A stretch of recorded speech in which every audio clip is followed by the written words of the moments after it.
you've been doing the work to manifest. That could be manifesting a career of your dreams, a life of your dreams. That could be manifesting pathways for clearing anxiety, for clearing trauma. That could be manifesting a way to become the yoga teacher.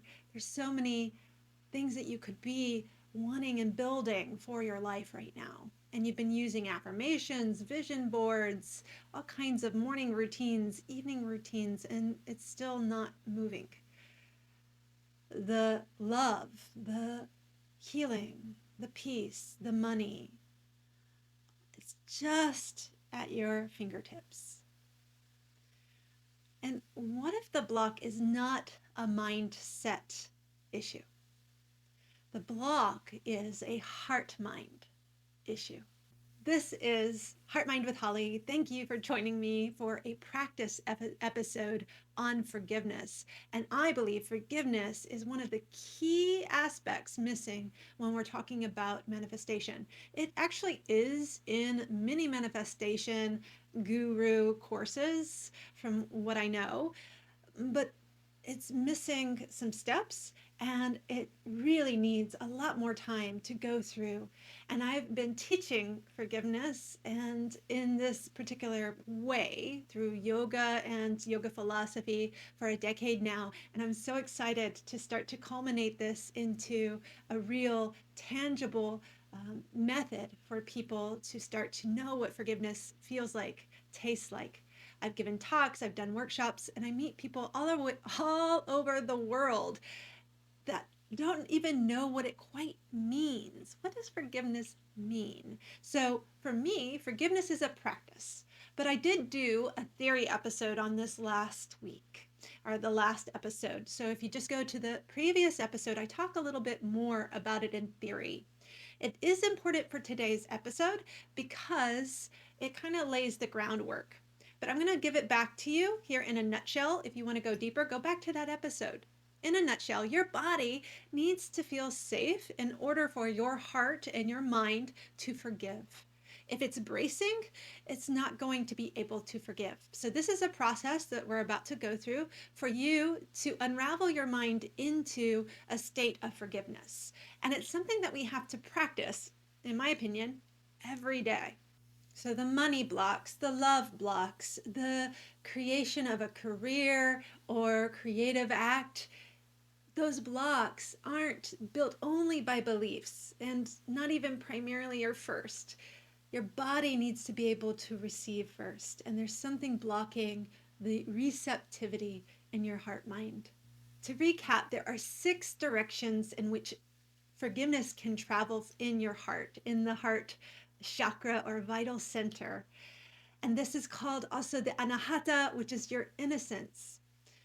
And we return to that sweet innocent state in forgiveness practice towards the end. So the directions are sister, that could be peers, brother, peers that are masculine, mother, that's literal mother, but also it's institutions that are feminine, father, same thing, authorities that are masculine. Then there's the child. And I want to talk about this one because I didn't mention in the first episode, so I'm correcting myself. It's the inner child, of course, too, and it's literal children that you might have guardianship over or that are yours by birth. That might be children in the community. And then God, spirit, nature, whatever you want to call it. That relationship to the creative force holding and creating us all.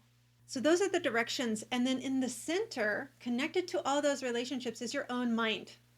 And that's a place we're going to touch into every direction as well. So today's practice, we're going to go into a wound. I invite you to go somewhere where you're relatively okay going. And again, if you're needing to seek support, please do with this practice. Unravel it with a psychologist, psychiatrist, any other type of therapist that you're working with. And we're going to go into that wound. Partly what keeps us from forgiving is the inability to go in. And so it might just be a little layer that we're going in today, but I'm going to ask you to feel into that suffering. Now, today I'm going to ask you to feel into a way someone's hurt you. But when we do the practice in full, we'll also go in the opposite direction in a way which you've hurt someone else. And sometimes that can be even harder to forgive, right? When we hurt someone else. So we're going to feel the wound. We're going to do a very simple statement of forgiveness and sit in that statement in our bodies and feel that. We're also going to forgive our minds. So it goes into the center of that six-starred mandala, the center, and forgive our minds.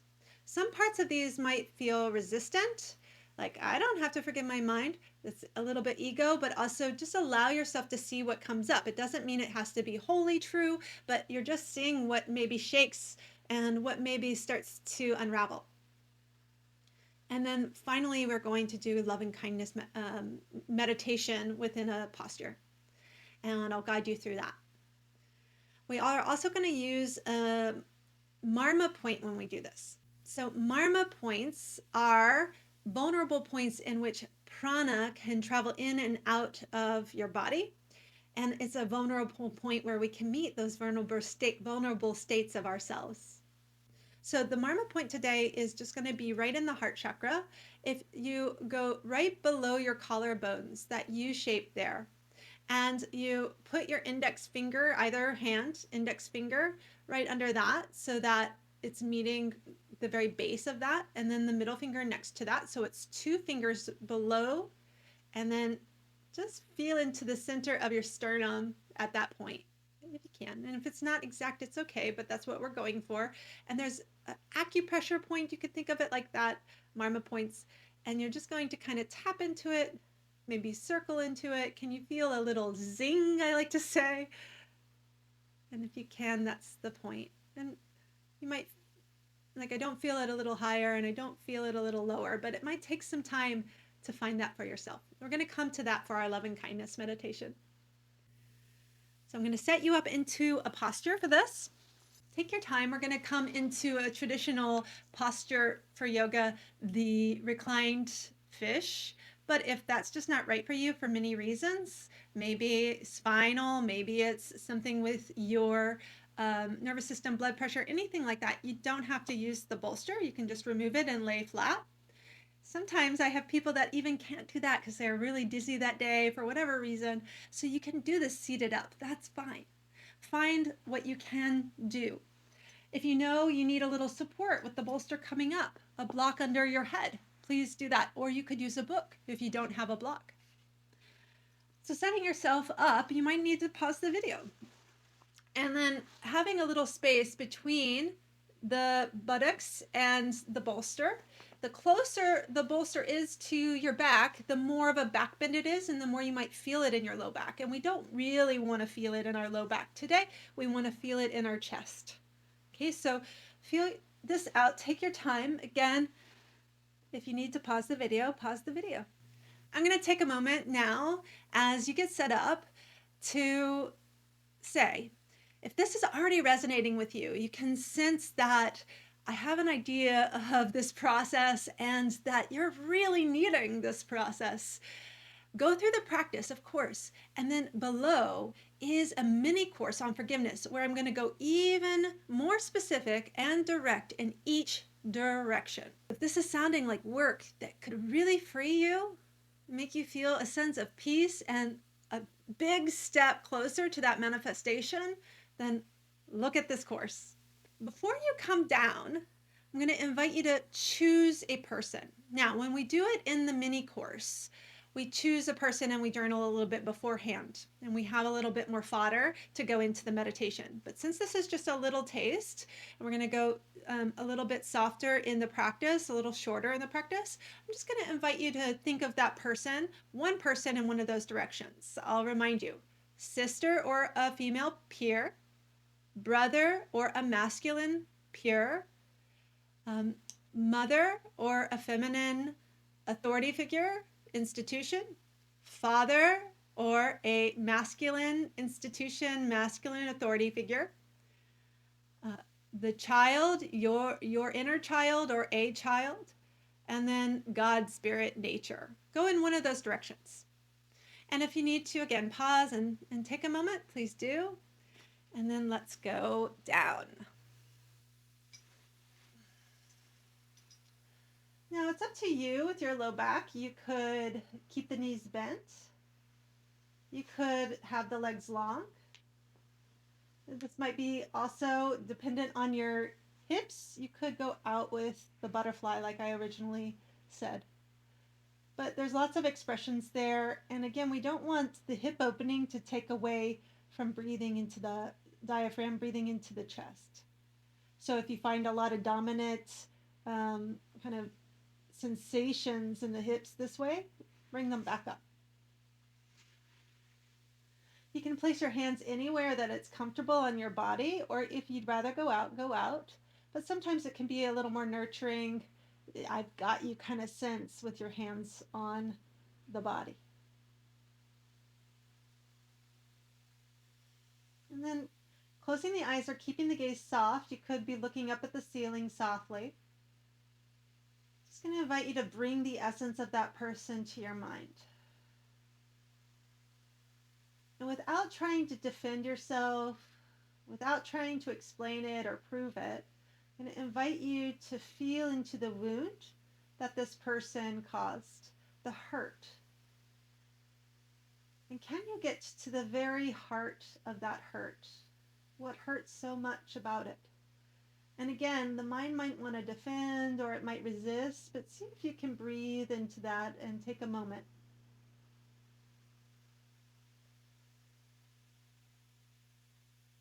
And if you can, elongate the breath as you bring that big sensation to your body. And notice what you do feel in your body, in your chest, in your heart, in your arms, in your womb or reproductive organs, in your legs, in your feet, in your head.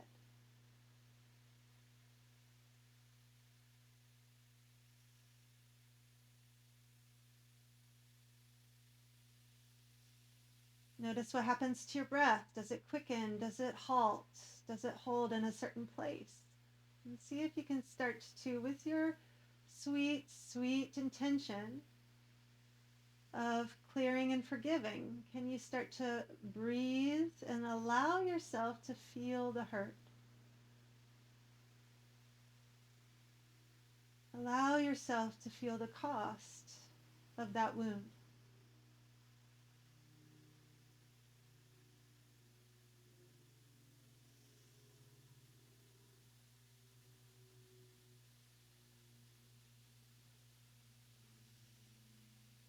I invite you even to say it out loud if it feels like a safe place to say it, or just say it in your mind. I forgive you. Use their name or the institution's name, whatever the name is. I forgive you for, and you name the hurt. I forgive you for, and you have to name the hurt, and naming it gives it power.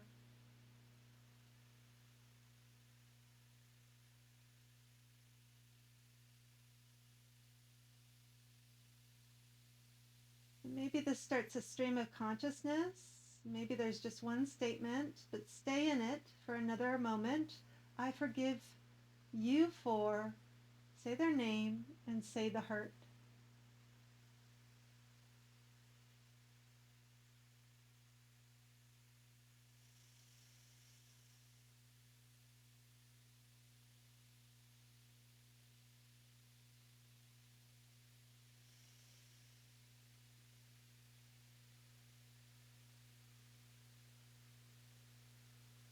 Okay, this next one might be even tougher. Now you're going to forgive your own mind. And you're going to think about maybe one little angle that you might be seeing it wrongly, or you might be seeing it differently. For example, if I were forgiving my mom for hurting me in this way, maybe my mind is seeing her in a certain way. Maybe my mind is seeing her as mean or greedy or unhelpful. And even if some of that is true, even if a little of it is true, we're going to forgive our minds for thinking this. So I forgive my mind for thinking my sister is mean.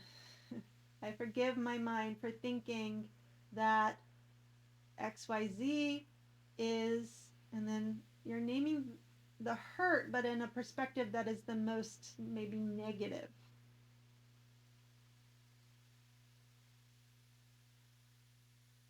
I'm going to say that again. We're naming the hurt again, but seeing how that person we're seeing maybe in a negative light. And we're trying to forgive our mind for making that judgment.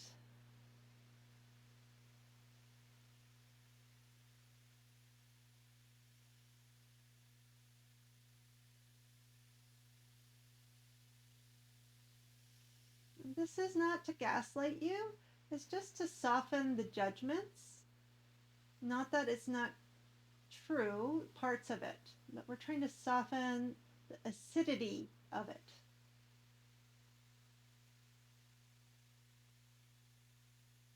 We're also trying to soften the mind a little bit. Let the mind breathe in forgiveness. And it's fine again if resistance comes up. The ego fights. So we breathe and notice that for another moment.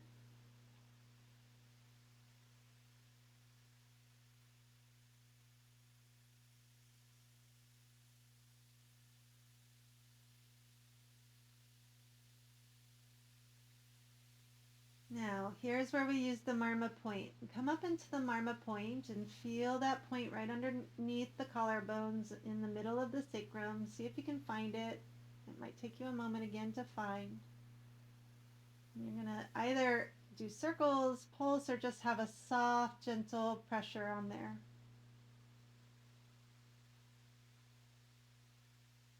And then I've started with my right hand, but I'm going to invite you to move to your left hand. If you're in your left hand, do that. And have your right hand somewhere on the body again, if that feels comfortable or okay for you, maybe near the gut. I'm going to say, I wish this person, and name them, I wish them to be happy, healthy, and free. I wish them to be happy, healthy, and free. And there's an outward pouring from this vulnerable place that you compassionately wish them the best. It does not mean they need to be in your life. It does not mean you need to open the doors of your home. It just means that you're outwardly sending them well wishes and love. May they be happy, healthy, and free.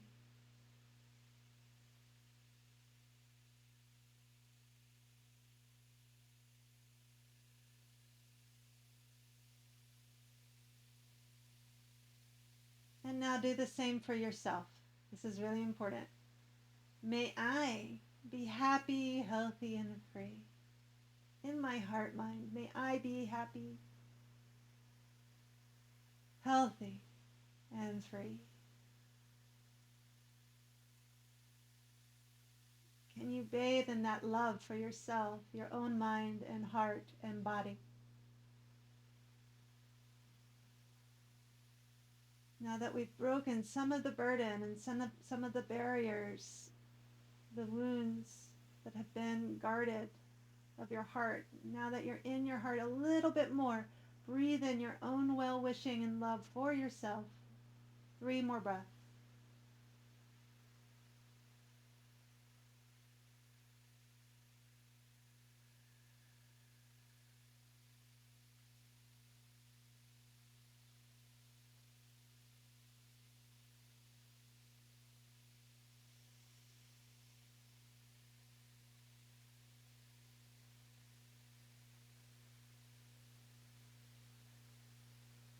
And after those 3 breaths, you're going to release the marma point, release your hands. And then if your legs are in any other shape, bring them back together or bring them back to a bend in the knees, soles of the feet on the ground. And you're just gonna, if you're on a bolster, gently roll off the bolster. I like to hold my head. Maybe you're on the ground or maybe you're already in a seat, so you don't need to do this. But if you're on the bolster, roll off the bolster. And let's all come to the right side, fetal position, or if you need another side, find that left side. Stay. That was a big deep dive into your mind and heart and that underground of your being. So take a moment and stay. And then gently, gently start to peel yourself up.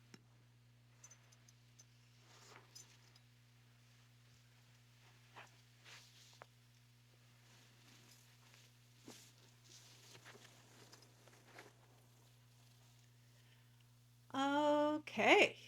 How was that? How was that practice? What was it like? In the mini course, we would start to journal from here too. And you can start to journal. Ask yourself, what did my mind and my heart show me? What did I feel? What were the sensations? What was the vibrational essence of that? And if vibration is a kind of woo-woo word for you, what was the feeling? You did one direction, one wound. That was just a little sliver start of what could be freed from your mind, your heart, your whole system. Starting from the body, starting to soften, listen to the body, using the breath, and then using these mind tools, heart mind tools. As I said, I've built a full mini course where we go in all the directions and we go deeper into the heart, our own mind, and forgiving our own mind. There's a little bit of bonus material too when you get stuck or it feels like it's not working. There's a lifetime access, so you can use it anytime and come back to it, but you can do it in 7 days each direction and go in a deep practice for 1 week. You're going to feel so much lighter, so much more connected, and more empowered to your own being. The link is below. If something shifted today, something softened today, you go walk into your life a little bit differently. I encourage you to check out this course. If there's someone else that you feel like is in need of this type of practice, and it is a practice, like I said, I come to it every single day, this practice. And if it feels like you know someone that it could support, please send them this complimentary video of just practicing here with me on YouTube. Subscribe. Every subscriber counts on this small YouTube channel. It lets YouTube know that people are watching and people are interested in practices like these. I hope you travel well. This is the work. You're doing awesome. I'll see you next time. Namaste.